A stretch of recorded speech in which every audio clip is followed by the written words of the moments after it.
صل على رسوله الكريم أما بعد أعوذ بالله من الشيطان الرجيم بسم الله الرحمن الرحيم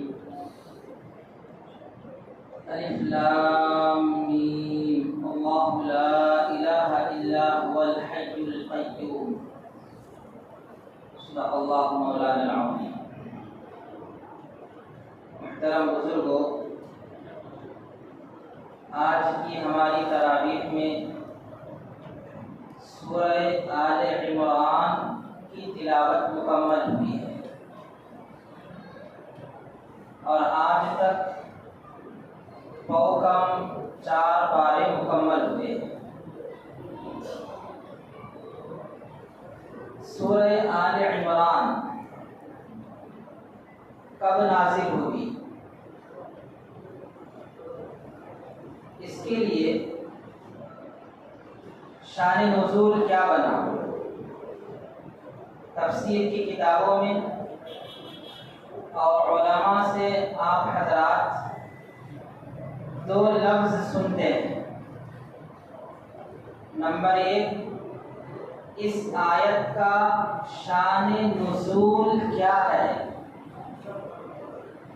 نمبر 2، اس حدیث کا شان ورود کیا ہے؟ ایک ہے شان نزول اور ایک ہے شان ورود. لغت اور ڈکشنری کے اعتبار سے نزول کا معنی ہے اترنا اور ورود کا معنی ہے آنا. دونوں ملتے جلتے لفظ ہیں، لیکن حضرات مفسرین کی اصطلاح میں دونوں کا مفہوم الگ الگ ہے. قرآن کریم کی کسی صورت یا کسی آیت کے نازل ہونے اور اترنے کا جو واقعہ سبب بنتا ہے، اس واقعے کو اس صورت کا شان نزول کہا جاتا ہے. اس واقعے کو اس آیت کا شان نزول کہا جاتا ہے. تو شان نزول قرآن کی کسی صورت کا ہوتا ہے، قرآن کی کسی آیت کا ہوتا ہے. اور شان ورود حضرت نبی کریم صلی اللہ علیہ وسلم کے کسی بات کو ارشاد فرمانے کا جو واقعہ سبب بنا ہے، اس واقعے کو شان ورود کہتے ہیں. تو شان ورود کا تعلق حدیث سے ہے اور شان نزول کا تعلق قرآن سے ہے. سب ہوتا نا، کوئی واقعہ پیش آیا ہوتا ہے، اس واقعے کے بعد اللہ نے کوئی صورت نازل کی تو اس واقعے کو اس صورت کا شان نزول کہتے ہیں. کوئی واقعہ پیش آیا ہے، اس واقعے کے بعد نبی کریم صلی اللہ علیہ وسلم نے کوئی بات ارشاد فرمائی تو اس واقعے کو شان ورود کہا جاتا ہے. تو سورہ آل عمران کا شان ورود، شان نزول کیا ہے؟ اس کا شان نزول یہ ہے کہ نجران کے علاقے کے عیسائیوں کا ایک وفد، ایک جماعت حضرت نبی کریم صلی اللہ علیہ وسلم کی خدمت میں آئی اور اس وفد میں کئی لوگ تھے، لیکن ان میں سے 3 لوگ نمایاں تھے، بڑے بڑے تھے. ان میں سے ایک کا نام تھا سید ایہم. یہ عیسائیوں کے نام بتا رہا ہوں، مسلمانوں کے نہیں. سید ایہم یہ ان کا بڑا سردار تھا، امیر تھا. دوسرے کا نام ہے العاقب عبد المسیح، سے مسلمان عبداللہ نام رکھ لیتے. تو انہوں چونکہ عیسیٰ علیہ السلام کو خدا مانتے ہیں، اس لیے وہ عبد المسیح نام رکھا. یہ عبد المسیح ان کے جماعت اور قوم کا بڑا سیاست دان تھا، مدبر تھا. اور تیسرا ایک تھا ابو حارثہ، یہ ان کا بہت بڑا عالم تھا. تو 3 لوگ بڑے نمایاں تھے، ایک سردار اور ایک سیاستدان اور ایک عالم. یہ وفد حضرت نبی کریم صلی اللہ علیہ وسلم کی خدمت میں آپ سے بات چیت کرنے کے لیے آیا، گفتگو کرنے کے لیے آیا. گفتگو کس بات پر تھی؟ عیسائیوں کا عقیدہ حضرت عیسیٰ علیہ السلام کے بارے میں یہ ہے کہ عیسیٰ علیہ السلام خدا ہیں. الہ یہ معنی خدا ہے.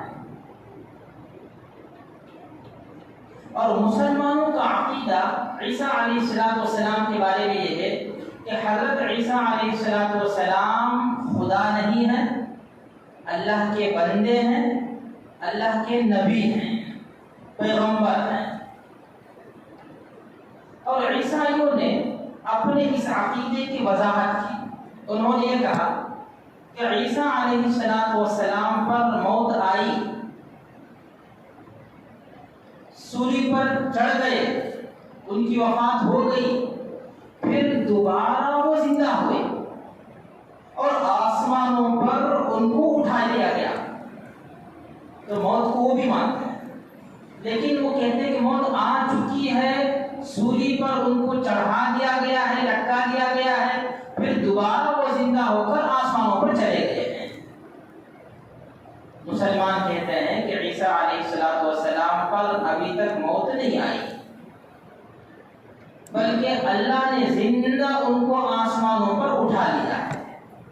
تو اس موضوع پر دونوں کی گفتگو ہوئی، عیسائی ایک طرف، مسلمان ایک طرف. اور ان عیسائیوں کو شعر و شاعری پر بڑا ناز تھا، بڑا فخر تھا. تو گفتگو کے دوران انہوں نے کہا کہ ہماری شاعری کا کوئی مقابلہ نہیں کر سکتا. حضرت نبی کریم صلی اللہ علیہ وسلم نے فرمایا کوئی شاعر پیش کر دو جو اشعار کہے. تو عیسائیوں کا ایک شاعر کھڑا ہوا اور اس نے اشعار پیش کیے. حضرت نبی کریم صلی اللہ علیہ وسلم نے اپنے شاعر حسان بن ثابت رضی اللہ تعالیٰ عنہ سے کہا اے حسان اٹھو، اس کے اشعار کا جواب دو. حسان رضی اللہ تعالیٰ عنہ اٹھ کر جب اشعار پڑھے تو عیسائیوں کے دانت کھٹے پڑ گئے اور یہ کہنے پر مجبور ہو گئے کہ تمہارا شاعر لاجواب ہے، اس کا کوئی مقابل نہیں. اور پھر عیسائیوں نے کہا کہ ہمارا بہت بڑا خطیب ہے، خطابت بیان کرنے والا خطیب. آپ علیہ السلام نے کہا ایک نمونہ پیش کر لیتے ہیں، ڈیمو. ایک بڑا خطیب کھڑا ہوا، اس نے بڑی زوردار انداز میں تقریر پیش کی، خطابت کے جوہر دکھائے. تو حضرت نبی کریم صلی اللہ علیہ وسلم نے فرمایا ثابت بن قیس رضی اللہ تعالیٰ عنہ سے، اے ثابت کھڑے ہو جاؤ، تم اپنی خطابت کے جوہر دکھاؤ. حضرت ثابت اللہ کے حکم سے کھڑے ہوئے اور بڑی شاندار انداز میں خطابت کے جوہر دکھائے.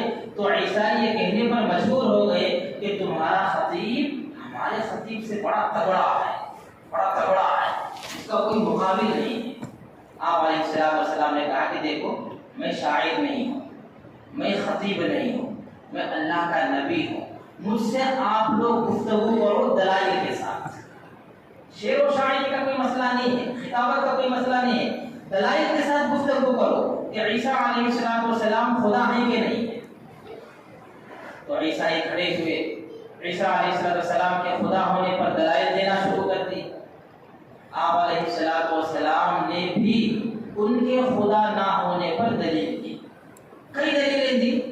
لیکن قرآن کریم کی اس صورت میں اللہ تعالیٰ نے 2 دلیلوں کو ذکر فرمایا جن سے معلوم ہوتا ہے کہ عیسیٰ علیہ السلام خدا اور الہ نہیں ہیں. پہلی دلیل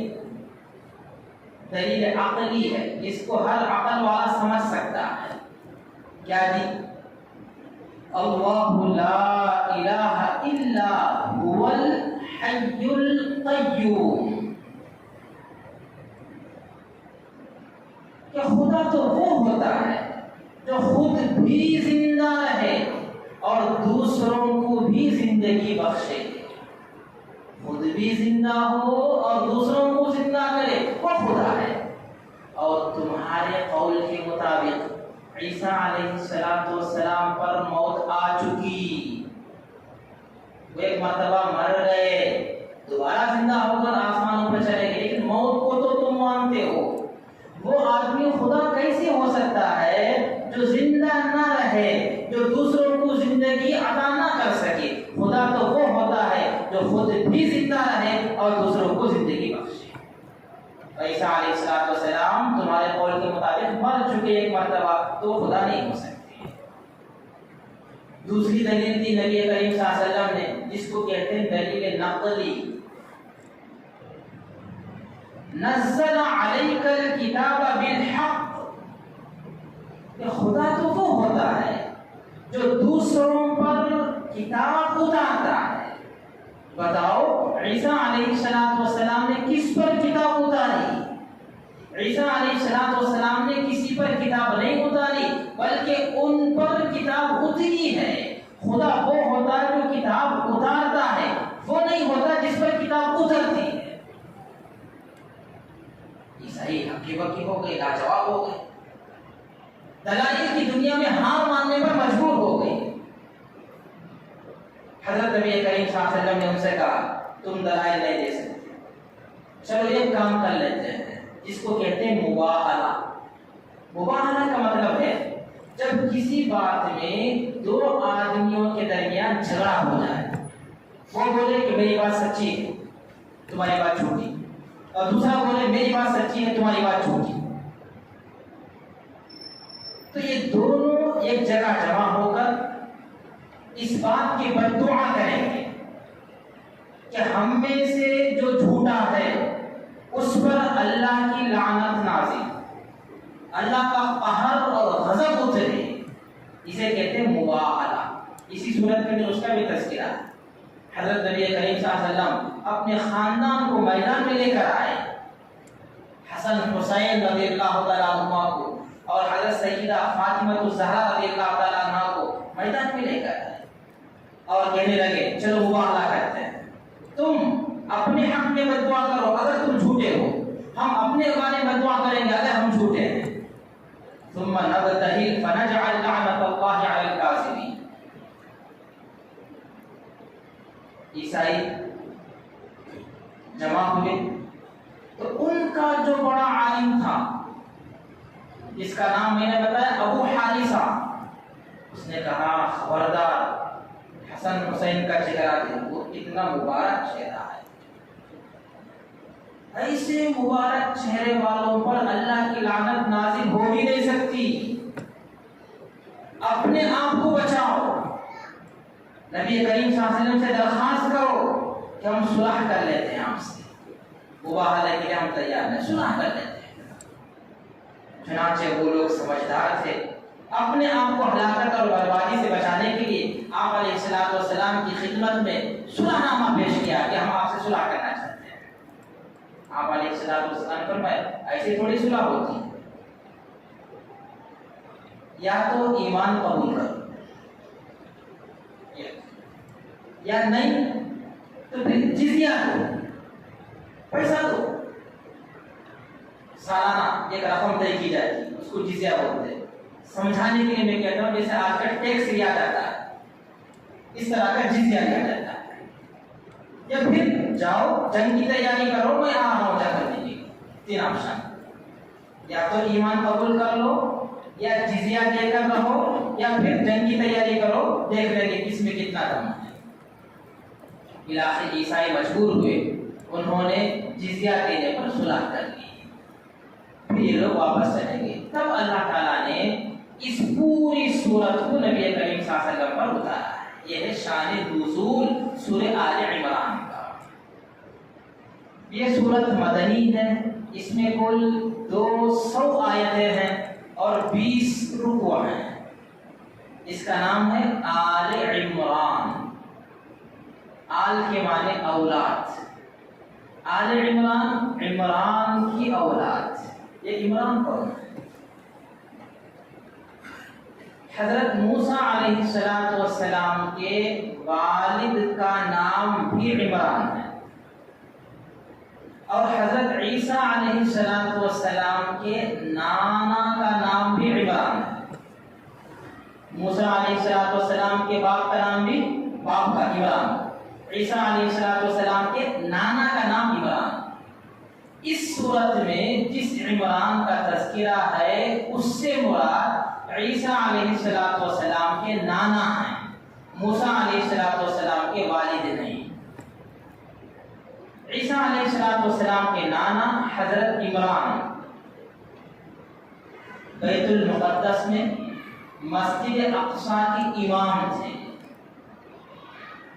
اور اس زمانے میں یہ رواج تھا کہ آدمی اپنی اولاد میں سے کسی ایک بیٹے کو دین کی خدمت کے لیے وقف کر دیتا تھا، باقی ساری اولاد دنیا کے کام کاج میں لگتی، لیکن ایک بیٹا دین کی خدمت کے لیے وقف ہو جاتا تھا۔ حضرت عمران کی بیوی جو حضرت عیسیٰ علیہ السلام کی نانی ہیں، امی سے تھی، حمل سے تھی، اس وقت حضرت عمران کا انتقال ہو گیا۔ بیوی نے یہ سوچ کر کہ میرے پیٹ میں جو حمل ہے وہ بیٹا ہے، منت مانی۔ اللہ فرماتے ہیں اذ قالت امرأة عمران رب انی نذرت لك ما في بطنی محررا فتقبل منی۔ اس وقت کو یاد کرو جب عمران کی بیوی نے منت مانتے ہوئے یہ کہا کہ اللہ میرے پیٹ میں جو حمل ہے اگر وہ بیٹا ہو تو میں تیرے دین کی خدمت کے لیے وقف کرنے کی منت مانتی ہوں، تو میری اس منت کو قبول کرنے کا فتقبل منی انک انت السمیع العلیم۔ جب بچہ پیدا ہوا تو وہ بیٹا نہیں تھا، وہ بیٹی تھی۔ اب حضرت عمران کی بیوی اللہ تعالیٰ کی بارگاہ میں ہاتھ اٹھا کر دعا کرتی ہے رب انی وضعتها انثى، اے اللہ میں نے تو منت مانی تھی لیکن مجھے بیٹی پیدا ہو گئی ہے، بیٹی کو میں دین کی خدمت کے لیے کیسے وقف کروں گی، وہ بھی مسجد کی خدمت کے لیے کیسے وقف کر سکتی۔ ایک حسرت تھی ان کو، ایک افسوس تھا کہ میری منت پوری کیسے ہوئی۔ اللہ نے ان کو تسلی دی، کہا وَلَيْسَ الذَّكَرُ كَالْأُنثَىٰ، جس بیٹے کی تم نے دعا کی تھی وہ بیٹا اس بیٹی کی طرح نہیں ہو سکتا جو بیٹی ہم نے تم کو عطا کی ہے۔ کیا مطلب؟ تم نے اپنی حیثیت کے مطابق بیٹا مانگا ہے اور ہم نے اپنی شان کے مطابق بیٹی دی ہے، تمہاری حیثیت ہماری شان کا مقابلہ کیسے کر سکتے؟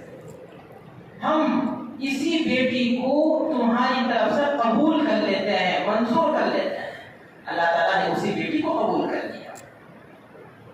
تو یہ عورت امرأۃ عمران، حضرت عمران کی بیوی جو عیسیٰ علیہ السلام کی نانی ہے، وہ اس بچی کو لے کر مسجد اقصیٰ کے پاس لے کر گئی، کیونکہ منت کے مطابق وقف کرنا تھا۔ تو مسجد اقصیٰ کے پاس بنی اسرائیل کے علماء موجود تھے اور حضرت زکریا علیہ السلام بھی موجود تھے۔ اب علماء بنی اسرائیل میں اور حضرت زکریا میں اختلاف ہو گیا۔ حضرت زکریا کی خواہش ہے کہ میں اس بچی کی تربیت کروں، میں اس کی کفالت کروں،